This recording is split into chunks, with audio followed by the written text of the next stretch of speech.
You would not believe the upheaval needed to replace one small part on a boat. This is a new Victron battery isolator, and it's going to replace the old diode isolator that we think has a problem since we had it looked at by an electrician in DeMarin Marina.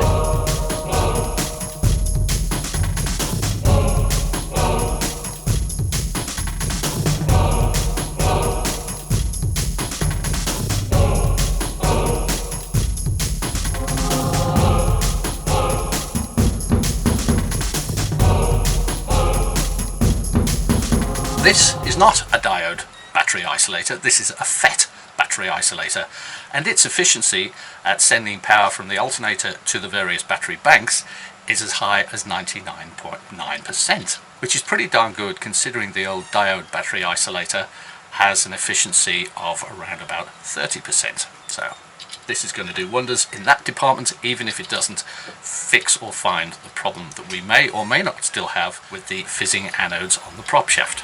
I digress. Let's get back to this job and I'll show you a couple of things that I've been thinking about. This is the current diode battery isolator, and you may remember when we were attempting to get our 220 volt shore power battery charger charging the forward battery which powers the bow thruster, we simply ran a cable from the 220 volt battery charger, and with this spade here we connected it to this connector here, and it seems that that might have been a completely wrong move and buggered up this thing anyway, or it could be that this just died of old age. Either way, it's getting replaced with a new one, and we're not going to connect that to this. A little bit later on I'm going to talk about a temporary solution for charging the forward bow thruster battery, and then I'll explain the long-term solution for keeping that battery charged from shore power. But let's move on to this job right now. The first thing to do is find out which one of these connections runs from the alternator on the engine, and then find out which of the other three go to which battery bank. And I'm going to label them, and I'm also going to reconnect them all one by one and test that we've got power coming to the battery when the alternator is running. I'm just going to do one at a time, so it'll be disconnect, trace the source, label, install the new FET battery isolator, and then one by one install, check that it's getting charged from the alternator, and rinse and repeat until everything is tested individually. Let's get on with it, eh? As you can see, there's quite a difference in size in these two units. This is a master vault, and there's literally no marking as to which is the input and which is the output on here. At least this one tells us what everything is: input, ground, output 1, 2 and 3. So I'm going to have to figure out a way to get this bigger unit into the same position, because that's where all the leads terminate. That's a new battery isolator in place. It's firmly affixed to the wood that the old one was screwed to, and now I've just got to find out which cables go where. And also, while I'm doing that, I'm going to isolate each individual battery and just check its voltage and see what the voltages are once we reconnect everything and start the alternator running. So number 3 of our wires comes from the alternator, so that's our input, and of course the input goes over here, and the cable's just that too short to reach. So what I'm going to have to do is I'm going to have to turn this whole thing upside down. My OCD will forever know that the writing is upside down. To extend the reach of my multimeter so that I can reach the batteries and also reach to the end of these cables, I've got this little crocodile clip set here with a long length of cable attached to it, and that will certainly cover the distances I need. Yeah, go.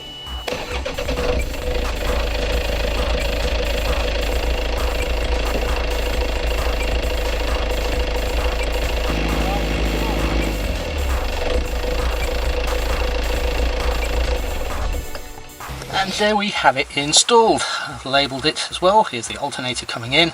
This one goes out to the starter, this one goes out to the bow thruster, and this one goes out to the domestic house batteries. So that in future, if we need to work on it, we know exactly what we're working with. It's been a very sweaty job, but apart from doing a little bit of boat yoga, relatively straightforward. So now I'm quietly confident that when the alternator is pumping out its specific amount of amps, and I've got to find out how many amps the alternator is, that the 3 banks of batteries will be charged from the alternator without issue.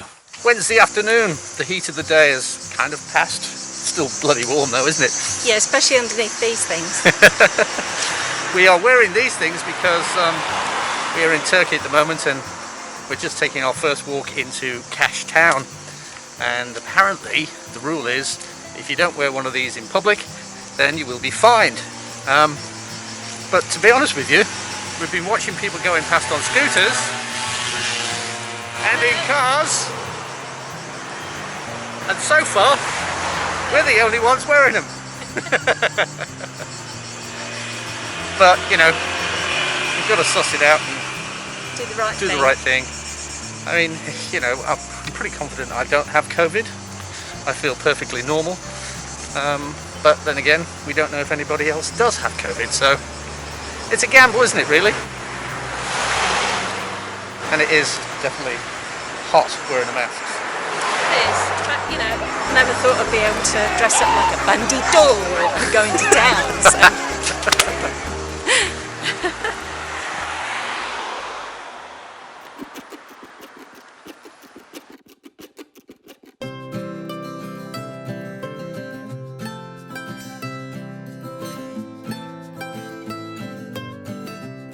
Well, town was a bit of a mixed bag. I would say probably 40% of people are wearing masks. In the right place? Yes, not just on their arm. Quite busy with traffic. All the usual places are there and open, and Smiley's restaurant's expanded a little bit, and we'll show you that when we go and eat there. We talked to Serpil, and she's still doing her lamb shanks. So yeah. we promised that we'd go into town and enjoy one of her fabulous lamb shanks. Yeah, they're the best. They are the dogs. They're the lambs. The lambs. So yeah, just bought a little bit of shopping, mailed off this month's postcards to our $10 patrons. Yep. And $10 and up patrons. $10 and up. And so yeah, watch out in your mailbox for that coming soon to you, wherever you are in the world. And time for heading home and making some din-dins. Yeah. Yeah. Ever since we bought ABC about 2.5 years ago, we've never had any free flow of the chain on the Gypsy because the brake is stuck basically. And we did try a couple of things while we were on the hard in Limni in Greece to try and free up the brake. And we just had Mike from Spicy Lady here in Cash Marina come over. Mike's a long-time friend of mine, and he said, "You're doing it the wrong way." So he's gone back to his boat to get a very, very large piece of steel, and he reckons he can free it up with his piece of steel. I reckon he's got a snowball's chance, but let's see. Here comes Mike. Mike's got a big one, hasn't he? And it's very stiff in comparison to mine. Just a better one. All right, here we go. Wow. Unbelievable. I'll leave you that. Unscrew it. And clean it up. And clean it up. The whole spline will come off as well. Yep. Clean it all up. Unbelievable, Michael. And go and see my mate, Mr. Haugen. Mr. Haugen will make one of them. Mr. Haugen will make one of them. Definitely want one of them. Well, once again, thank you very much, sir.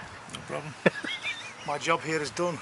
Go and have a beer. Well, thanks to Mike for bringing his great big stainless steel bar, we now have a freed up windlass brake. So to carry on with that job, I'm now about to completely remove the windlass brake from the windlass itself and clean it up and re-grease it and put it all back together. Again, this is a job I've never done.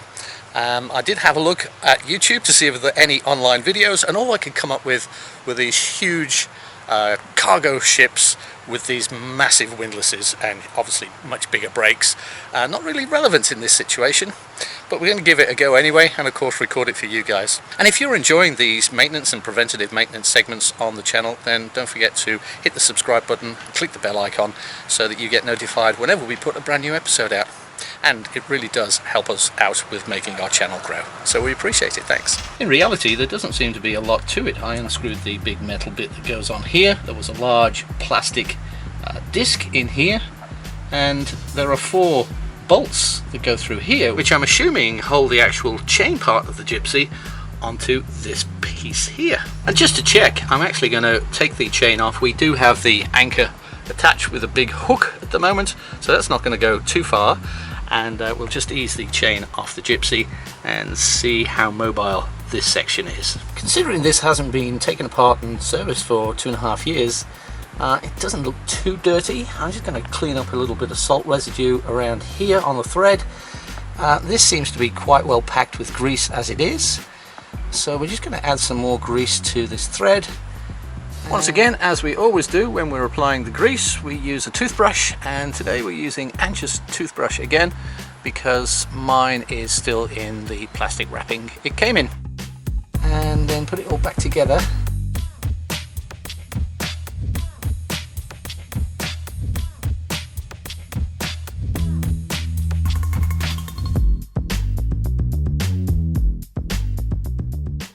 And then we now have a working windlass brake, which means we can, if we want to, free fall the anchor when we get to an anchorage, which is kind of an important thing because at the moment we're currently dropping at the speed that the windlass will run, and in high winds sometimes it's difficult to get the anchor down and enough chain down before the wind grabs hold of the bow and we're off on a little trip that we didn't intend. So it's a very simple mechanism. The reason why I'm not going any further is because in order to get this side of the Gypsy off, I'd have to undo 2 bolts down here, which to me is a bit difficult, and I really don't want to do it, so I'm not going to do it. Everything seems to be okay here. Right, what are you up to today? I'm splicing 2 ends of rope for 2 pieces of rope that are going to go on the end of the springs on our stern lines, so that if the springs break, there's a bit of rope that holds the boat still to the dock. Good idea. Yeah. And I've just done one here. I've already done one. It's already tying the boat to the harbour. And I've just done this end. I've just done that. And now I've just got to do another eye. And then Cool. we're all good to go. Alright, well we'll show them the finished product when it's attached. Okay. So here's what Ange has been up to with the splicing and dicing on the rope. These springs do have the potential to give way under heavy loads, and if that does happen, then you want at least some sort of connection from your line that's attached to the boat and the chain that is attached to the quay or the pontoon. So that line there that we've attached does that job. So there's one on both sides, and it's just a plan B, a backup plan if you like, just in case it all hits the fan. Another job ticked off the list. Friday afternoon, we've been in the marina for a week now, and we're off to the office to meet Amit and sign the contract for a year in Kaş Marina in Turkey. So quite an exciting day. It is. And Amit's agreed that we can film the whole process as well. Yeah. Here's our neighbour struggling with a lot of water. Yeah. And bananas. It's very humid at the moment and Yeah. very hot. Yeah. Gallons of water are being consumed. Yeah. Keeping your potassium Actually, up. that's what a nice surprise, because I got ice cream for you. Ice cream, water. No, the water is not for you. Also not the banana. Where's the beer? Yeah, look at your belly. Take an ice cream. Did you really? Yeah, that's really for you. Oh right, okay. Well, Thank you, well that's can we very kind. can we keep them till later because we're Have you just got going a to see freezer? Amit. Okay. Yes. Yeah. Yeah.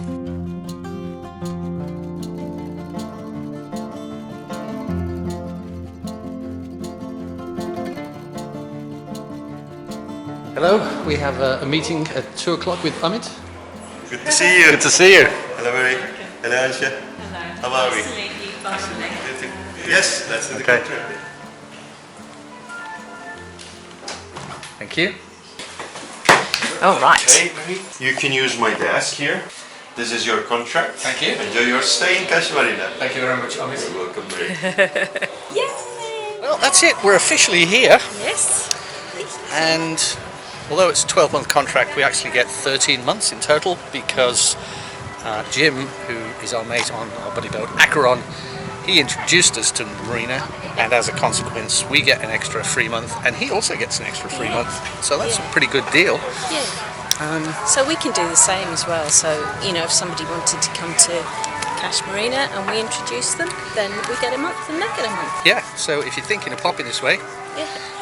give us a shout first and we'll make sure you get introduced. Yeah. It's a win-win. So really now we've just got a couple of jobs to do on the boat. Then the next big thing is timing our application for residency. Oh, and while we've got you, a couple of people quite recently have been saying there are far too many adverts on the videos. And I looked into this at the back end of YouTube, and it seems that YouTube basically just switched everything on with pre-roll, mid-roll and post-roll ads and just ticked all the boxes. So we have to physically go in there and Untick a few. well, untick every single video. You can't do it on a bulk basis. Oh, really? Nope. So I spent a good 3 hours going through every video and making sure that where appropriate mid-roll ads were removed. So you should see a great reduction in ads now because, well, you know, obviously we've got to earn some money from YouTube somewhere, so there will be ads. Because that's our livelihood. It is. Of course, if you want total ad-free, then become a patron. Yeah. And you can do that from as little as $2, and you get to see the video released on Tuesday instead of Saturday, and it is totally ad-free. Join us next week on Sailing ABC as Baz installs a dedicated bow thruster battery charger, scuba dives in the marina, and we discuss our future plans over dinner. So until we see next week, stay safe and healthy.